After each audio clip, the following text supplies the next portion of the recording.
Taong 1972, iginuhit sa kasaysayan na si Pangulong Ferdinand Edrelin Marcos ang presidente ng Pilipinas na nagsabatas ng sulat kamay na Presidential Decree 27 o ang Tenant Emancipation Decree. Ito ang nagpalaya sa mga magsasaka sa tanikala ng lupang kanilang binubungkal at naging pundasyon ng pagpapatupad ng reformang agraryo sa bansa. Good day everyone, we are Group 5 and we will be presenting about the emancipation of tenants, also known as Presidential Decree Number 27. This decree was one of the major land reform programs implemented during the Marcos administration. It aimed to improve the lives of tenant farmers in the Philippines, especially those working in rice and corn farmlands. By the end of this presentation, you will be able to narrate the problems in land ownership before Presidential Decree Number 27, discuss some loopholes or flaws of Presidential Decree Number 27. These objectives will guide us in understanding why the decree was created and how it impacted farmers. In October 1972, President Ferdinand Marcos issued Presidential Decree Number 27. This declared the entire Philippines as land reform area. It was the first major land reform program that focused especially on rice and corn farmlands. The main goal of the decree was to transfer the land ownership from landlords to tenant farmers so that farmers could own the land they cultivated and improve their quality of life. Under PD 27, landowners with more than 7 hectares were required to sell their excess land to tenant farmers. The following rules were set where tenant could own up to 3 hectares if the farmland was irrigated. 5 hectares if the farm was not irrigated. Payment for the land could be made within 15 years.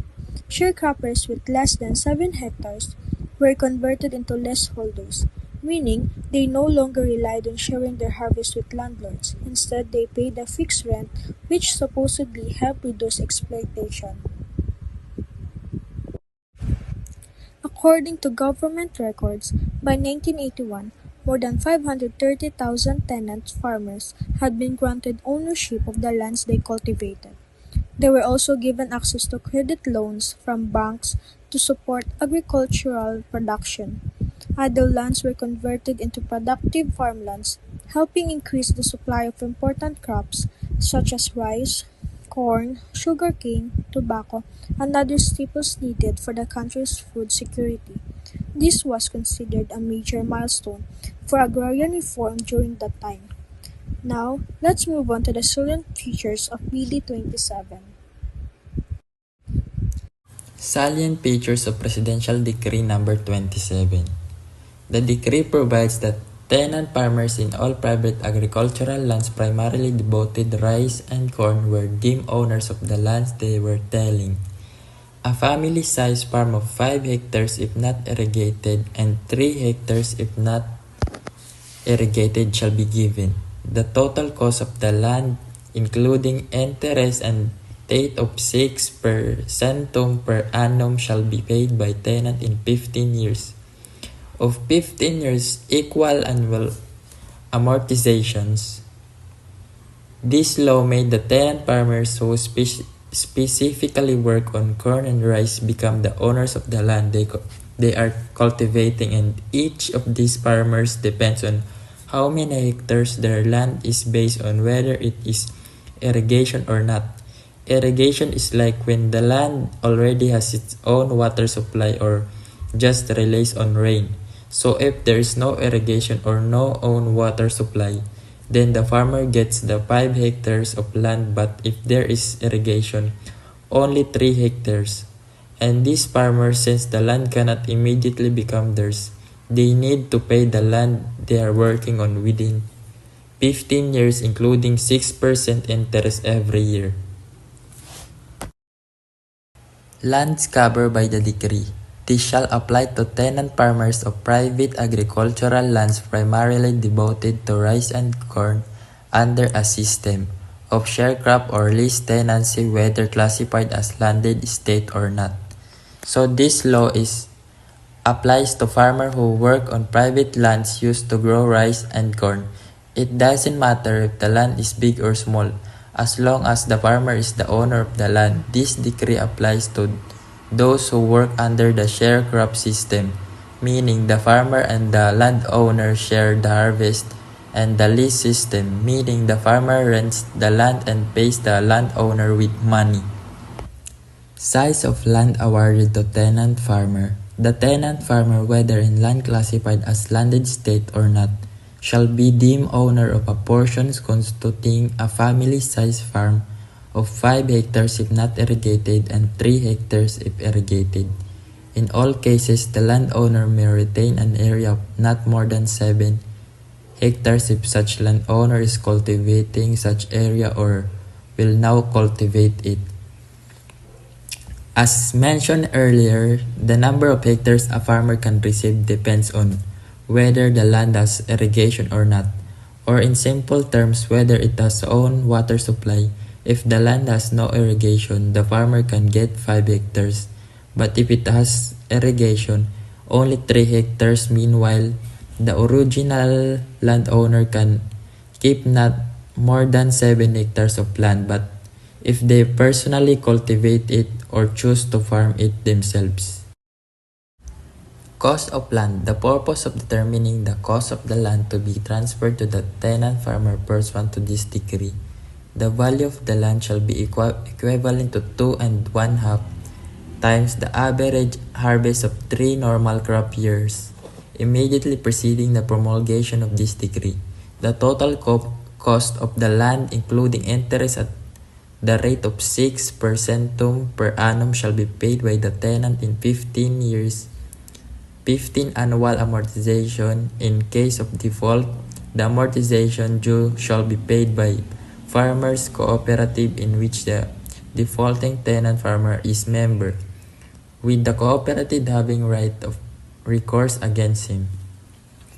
To determine the price of the land will bought by farmer, it is based on how much rice or corn the farmer usually harvests from that land. They will check the average harvest from the last 3 years and multiply it by 2 1/2 to get the total cost that farmer needs to pay on to the land. For example, a farmer named Mang Juan harvests an 80 canvans of rice per hectare. Under Presidential Decree number 27, the land value is 21 times that harvest, so 80 times 2.5, 200 cavans. If 1 cavan is worth 1,000, the land costs 200 per hectare. The farmer will pay this amount little by little for 15 years. A 6% interest rate per year. This means Mang Juan can slowly pay for the land until it fully becomes his. If the farmer cannot pay on time, the farmers' cooperative, which a group of farmers helping each other, will pay first and the farmer will pay them later once he can. Conditions before the awarding. No title to the land owned by the tenant farmers under this decree shall be actually issued to a tenant farmer unless and until the tenant farmer has become a full-fledged member of duly recognized farmers cooperative. This means that the farmer cannot officially own the land unless they are member of a farmers cooperative. Joining this group is a requirement for a farmer to become an official owner of the land. Transferability of the land. Title to land acquired pursuant to this decree or the land reform program of the government shall not be transferable except by hereditary succession to the government in accordance with the provisions of this decree, the Code of Agrarian Reforms, and other existing laws and regulations. This means that the land bought by the farmer cannot be given or sold to other people. It can only be passed on their children or family members when the farmer dies. This rule was made to ensure that the land stays within the farmer's family and continues to be used for the farming. Next, let's proceed to some of the flaws or weaknesses found in the Presidential Decree number 27 based on the study of Adriano in 1991. First, only lands that were already used for farming by 1972 were covered by this decree.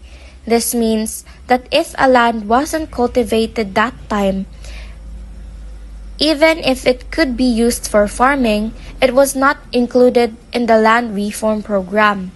Second, the 7-hectare limit was actually still too high. For example, in other countries like Taiwan, landowners could only keep up to 3 hectares. So, compared to that, our policy here in the Philippines was still quite generous to landlords. The third one is absentee landlords were still allowed to keep their lands. These are the landlords who don't actually live or manage their farms, but they still got to retain ownership, which kind of defeated the purpose of land reform. Fourth, only rice and corn lands were included under the decree. Other important crops like sugarcane and coconut were not covered, which left many farmers outside the program. And lastly, the process of land acquisition was slow and complicated. This made it hard for farmers to immediately benefit from the land reform program and slowed down its implementation overall. So, while Presidential Decree number 27 was a step toward land reform, it had several flaws that limited its effectiveness in truly helping Filipino farmers.